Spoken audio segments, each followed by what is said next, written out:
जे पक्ष फोडणारा मास्टर या राज्याचा जो नेता आहे, ज्यांनी राजकारणच पहिल्या दिवसापासून फोडाफोडीचं केलं, ते आजपर्यंत त्या ठिकाणी करतायत की पक्ष फोडणाऱ्यांच्या विषयी जनतेच्या मनामध्ये चीड निर्माण झालेली आहे. बरं, कोण सांगतंय? या राज्यामध्ये पक्ष फोडण्याचा इतिहास कुणी रचला माहित आहे तुम्हाला? कुणी रचला? शरद पवार.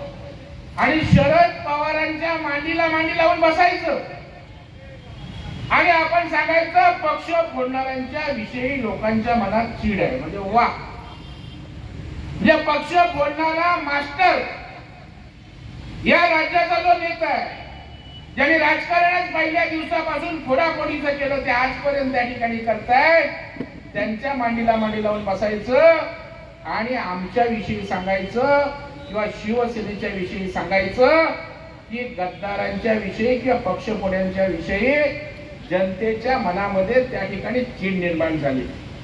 आणि त्याच्यामुळे बांधवांनो आणि भगिनींनो, या ठिकाणी निवडणुकीच्या माध्यमातून 5 वर्षात आपल्या समोर यायचं नाही, परंतु निवडणुका आल्या की आक्रमक व्हायचं, भावनिक वातावरण करायचं आणि त्या ठिकाणी निवडणुकीला आपली काय पोळी भाजता येते का, अशा प्रकारचा जो प्रयत्न आहे तो त्या ठिकाणी आपल्या पवित्र मातेत यशस्वी होऊन त्या ठिकाणी द्यायचं नाही.